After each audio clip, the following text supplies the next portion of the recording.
Have you ever traveled across time zones and felt that terrible, foggy exhaustion and jet lag? You try to sleep, but you are wide awake. You try to stay awake, but your eyelids feel like lead.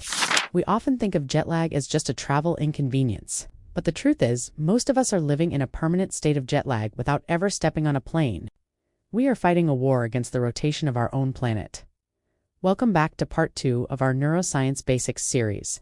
We have explored how the brain rewires itself, how chemicals dictate our moods, and how our gut talks to our mind.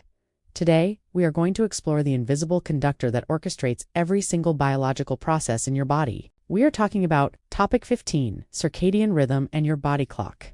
The term circadian comes from the Latin words circa, meaning around, and dies, meaning day. So, it literally means around a day, for billions of years. Life on Earth has evolved under one constant, unchangeable rhythm, the cycle of light and dark. The sun rises and the sun sets. Because this cycle was so predictable, biology decided to internalize it. We used to think that our bodies reacted to the environment. If we got tired, we slept. If we got hungry, we ate.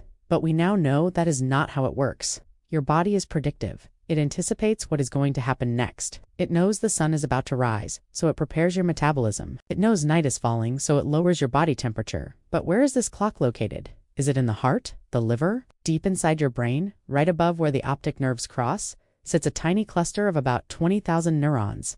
It is called the Suprachiasmatic Nucleus, or the SEN. This is your master clock. Think of the SEN as the conductor of a massive orchestra. Every organ in your body, your liver, your kidneys, your heart, your skin, has its own little clock. But without the conductor, they would all play out of sync. The SEN keeps them all in perfect harmony, synchronized with the rotation of the Earth. So, how does this master clock know what time it is? It doesn't have a wristwatch. It relies on a specific signal, a Zeitgeber, which is German for time giver. The most powerful time giver for humans is light. Special cells in your eyes, which have nothing to do with vision, detect the presence of light specifically. The blue spectrum of light found in sunlight, when this blue light hits your retina, it sends a direct electrical signal to the SEN saying, it is daytime. Be alert. The SEN then suppresses the production of melatonin, the sleep hormone, and triggers the release of cortisol and adrenaline to wake you up. Conversely, when the sun sets and blue light fades, the SEN releases the brake.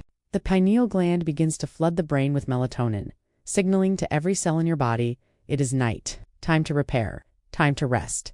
This system worked perfectly for 99% of human history, and then we invented the light bulb.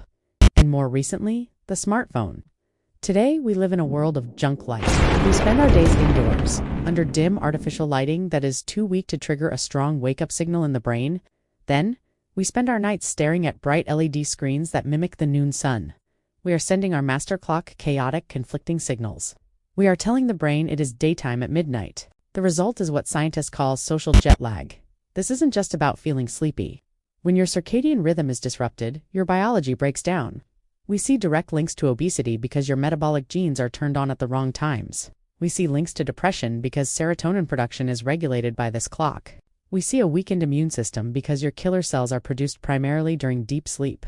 If you are struggling with your health, energy, or mood, you might not need a new pill. You might just need to synchronize your clock. The solution is simple, but it requires discipline. First, you need to view bright light early in the morning.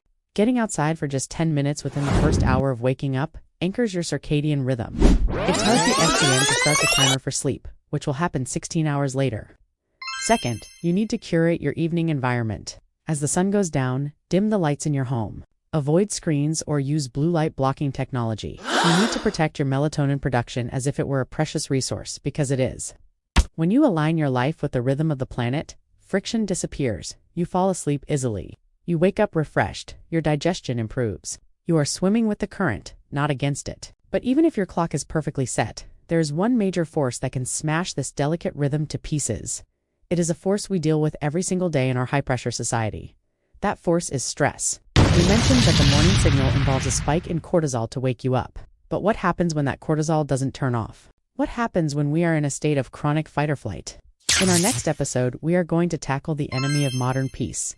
We will move to part 2, topic 16, cortisol and stress management mechanisms.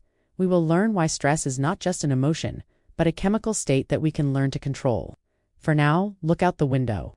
Observe the light, and ask yourself, does my body know what time it is? Thank you for listening, and I will see you in the next video.